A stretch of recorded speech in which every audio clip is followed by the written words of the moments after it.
My parents gave my sister $100,000 for a house, then looked at me and said, "You're the failure."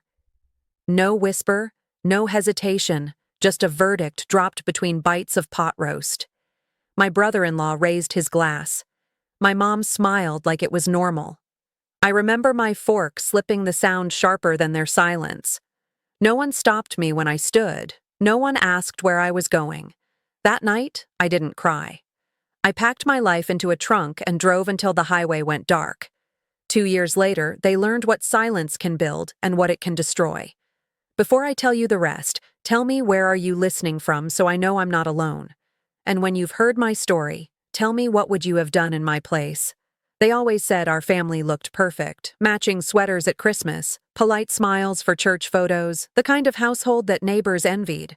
What they didn't see was who ironed those sweaters, who washed the dishes after those dinners, who stayed quiet to keep the peace. That was me. Ava, the steady one, the fixer, the invisible glue. Veronica, my sister, was the light. Straight A's, homecoming crown, full scholarship to UCLA. Dad filmed every award ceremony like it was a red carpet event. When I brought home B's, he said, "You're not applying yourself." When I made art club president, Mom smiled thinly and said, "That's cute." At 16, Veronica got a shiny blue car with a bow on top. My birthday dinner was Applebee's and a $50 card.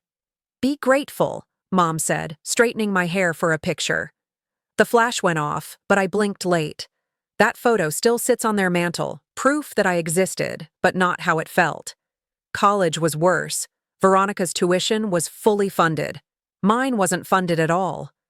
When I asked about help, Dad carved roast beef like a judge handing down a sentence. "We're not paying for a state school," Mom added softly. "State schools are for students who didn't aim high enough." I swallowed both sentences whole. I signed the loans alone, 8% every dollar a bruise. 2 jobs kept the lights on the library at dawn and a diner at night. Winter cracked my hands open. When pneumonia hit, I called home shaking. Dad said, "You need better time management." Mom asked about vitamins. I hung up and stared at my phone until it dimmed. Then came a knock. Mrs. Chen, our neighbor from the next building, stood there with soup in a small envelope. "You're not alone," she said, pressing it into my palm. Inside was a $500 check. It wasn't the amount that broke me. It was the kindness. I cried until the soup went cold. From then on, I learned to notice who showed up. Therapy later gave it a name, protective expectations. I started to plan for absence to survive it. When graduation came, they didn't come. I saw other families holding bouquets, cameras flashing. I held my own degree and whispered, "I made it anyway." That night, I took the bus home diploma still warm in its sleeve. My phone buzzed with Veronica's new photo, her engagement ring shining under fairy lights. The caption read, "Dreams do come true." I liked the post. Then I turned off notifications because deep down I knew dreams did come true, just not the ones they planned for me. After graduation, life got quieter, but not in a peaceful way. Silence sat heavy like a house still standing after a fire.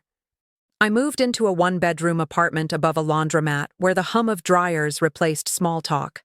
I worked long hours as a junior designer, saving every paycheck like it was proof I could survive without them.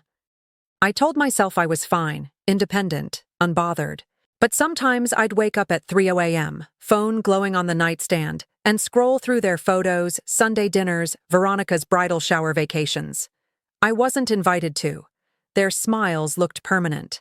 My absence looked intentional. When the wedding invitation finally arrived, it wasn't from them. It came from the event planner, a polite automated email with gold cursive letters that said, "You're cordially invited." My name was spelled wrong. I stared at it for a full minute before closing my laptop. That was the night I booked my first therapy session.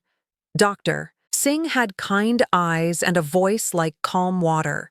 She listened as I described my family, how love always came with conditions, how approval felt like oxygen I had to earn. When I finished, she asked one question. "Have you ever tried not performing for it?" That sentence followed me home. It echoed through my apartment while I folded laundry, while I brushed my teeth, while I stared at the blinking voicemail light. Mom's voice filled the room. "Call us back, honey. Don't be stubborn." I didn't. Days turned to weeks. My phone buzzed with reminders from therapy. Boundaries are not walls. They're doors you control. I practiced saying no in the mirror. At first, awkwardly, then steadily. The word felt foreign, almost dangerous. When Christmas came, I sent no gifts, no texts. The first day felt guilty, the second lighter. By the third, I could breathe without permission. Veronica's wedding happened without me. Photos flooded social media. Her lace gown, my parents' beaming faces, the caption, "Family Forever." I stared at it from my tiny balcony, city noise swelling below. A bee hovered over a dying plant on the railing. I remember thinking, even bees know where not to land. A week later, Mom left another voicemail. "You're making this harder than it needs to be." I deleted it without listening twice. That night, I turned off the ringer, sat by the window, and let the quiet fill the space they used to occupy. So I stopped calling them. No texts, no visits, no explanations. Silence became my new language, cold, steady, deliberate. And I didn't know it then, but that silence would become the loudest thing I'd ever build. The silence didn't fix everything, but it gave me room to see the cracks.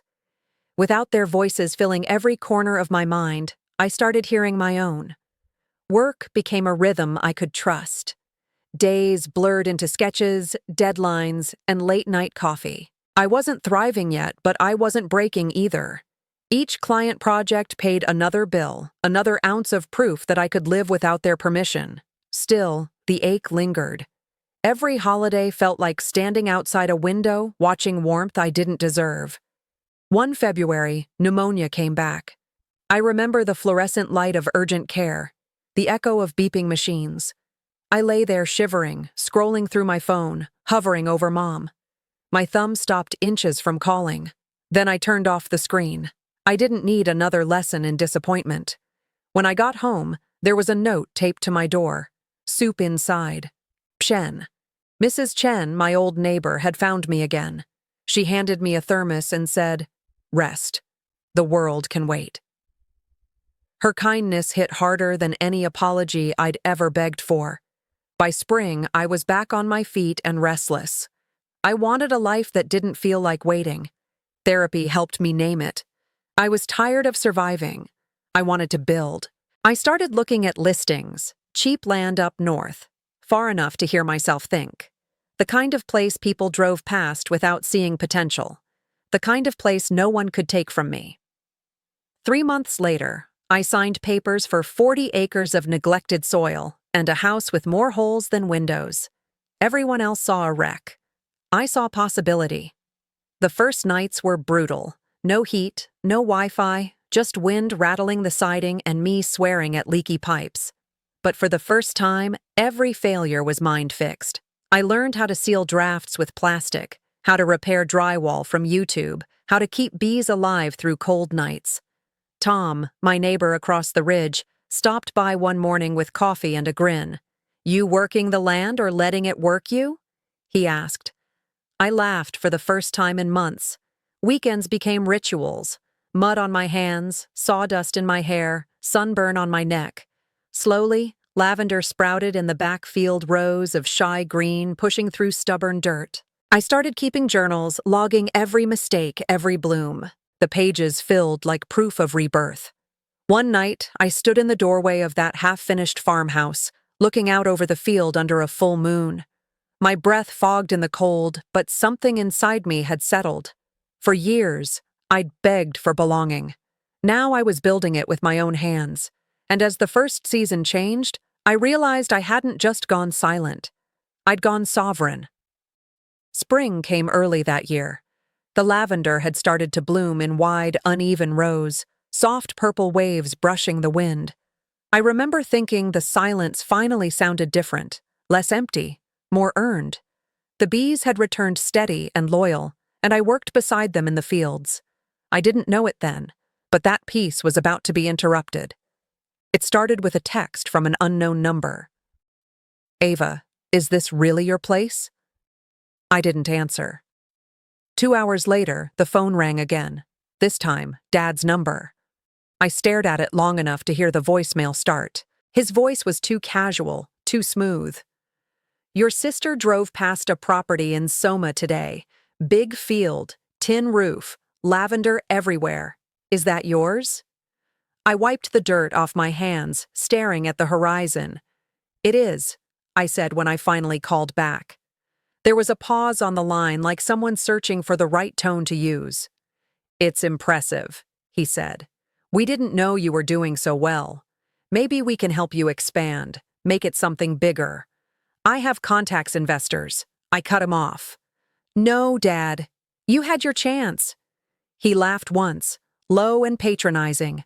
"Don't be stubborn. We're family." That word family landed like a stone.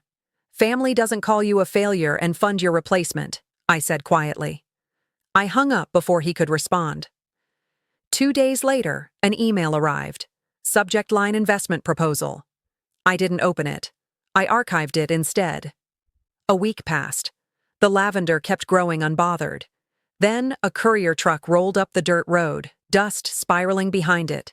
The driver stepped out with a manila envelope and asked for my signature. Inside was a personal check for $100,000. "Memo line for your college." Folded with it was a short note in my mother's looping handwriting.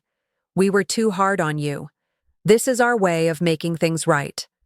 I sat with it for 10 minutes. No tears, no shaking hands, just quiet.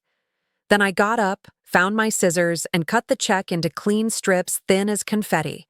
I slid the pieces into another envelope with one sentence written in blue ink. "You can't buy forgiveness." I mailed it back, certified. 3 days later, Dad showed up at my gate. The cameras caught him before I did khakis pressed shoes, polished weekend face rehearsed. He waved at the lens like I was still that child waiting for his approval. I pressed the intercom button. "Leave," I said. "I just need 5 minutes," he replied. His voice cracked in places it never used to. "I was wrong, Ava. Please, I want to talk." "You had 26 years to talk," I said. "You used them poorly." He tried the parental tone again. "We're your parents. We made mistakes, but parents get access." I almost laughed. Access is earned, not presumed, and not purchased. The silence that followed felt heavier than anything he'd ever said, then softer. "Can't we move past this? You can move without me." He looked straight at the camera. His eyes red at the edges, begged for something he didn't know how to name. "Forgive us," he whispered. "I can," I said, my voice steady. "But forgiveness isn't reconciliation." The gate motor hummed to life. It closed slowly, mechanical and final. He didn't move until the panels met in the middle, cutting the view in half. The camera blinked once, then went still. I logged the visit in a notebook: time, date, weather. Evidence beats memory when storms return. Then I went back to the fields. Work held better than nostalgia ever could. That night, I watched the footage again. The way he stood there, unsure what to do without power. The way I didn't flinch. I realized something no therapy session could have taught me. Peace isn't earned through apologies. It's protected by boundaries. A week later, a second envelope came. No note this time, just the same check amount voided. A gesture of surrender, maybe, or guilt. I shredded it without opening fully. The season moved forward. The lavender deepened its color. Bees thickened in number, and the land stopped feeling borrowed. One morning, while checking the hives, I saw Veronica's car idling at the end of the road. She didn't drive in, just sat there. From where I stood, her face looked small behind the glass. She held her phone up like she was taking a photo. Maybe proof for our parents that I existed outside their story. I didn't wave. I didn't move. I let her look as long as she wanted. That afternoon, Dad called again. "Your sister says the property is worth over $2 million. Is that true?" "That's what the appraisal says." He went silent. I could hear him breathe. Then came the familiar pivot, the pitch disguised as concern. You've built something incredible, but you can't manage all that alone. Let us help you grow it. You'll need experience, real guidance this time. I thought of every lecture, every withheld check, every smirk that followed my effort.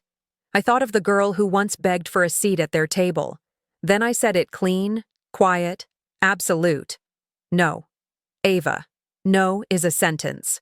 I said, remembering Dr. Singh's voice, and for the first time, there was no guilt in the word, only gravity. When I hung up, the fields hummed with bees. The wind carried the scent of lavender through the open windows, and somewhere beyond the gate, a car engine started, then faded away. That night, I walked the perimeter of the land flashlight in hand, following the fence line I'd built myself. Each post stood firm, each wire tight, boundaries physical and otherwise holding. They called me a failure. But failure had built something that outlasted their approval. 2 years of silence had turned into soil roots bloom. And as the moonlight brushed over the fields, I realized they'd been right about one thing all along. I wasn't part of their world anymore. I'd built my own. Summer came hot and full, the kind of heat that hums through everything. The lavender reached waist-high, thick and fragrant. Harvest week arrived, and the fields turned into motion. Emma and Tyler cutting stems, laughter spilling through the rows. Their joy filled the spaces where guilt used to live. We packed boxes late into the evening. Barn doors open, cicadas loud in the trees. The first big order shipped at dawn, 6 figures clean and steady. I watched the truck disappear down the dirt road and felt something unclench inside me.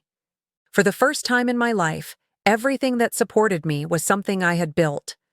I sent care boxes to everyone who had shown up when no one else did. Mrs. Chen, Dr. Singh, even Tom, who now helped me fix the old irrigation system. Each box carried a note. Thank you for staying when you didn't have to. One morning, I found an old photo wedged inside a book. A family picture. All of us smiling in perfect formation. I looked at my younger self frozen on the edge of the frame and whispered, "You made it out." The farm hummed outside alive and honest. The gates stayed closed, but my world had never been more open. They had given her a house. I had built an entire life. And peace, real peace, was the only inheritance I ever needed. They called it rebellion. I called it recovery. If you've ever had to choose peace over permission, you'll understand what came next. There are more stories like mine about family betrayal and the quiet kind of revenge. Stay with me. Watch the next story in the playlist. You're not alone.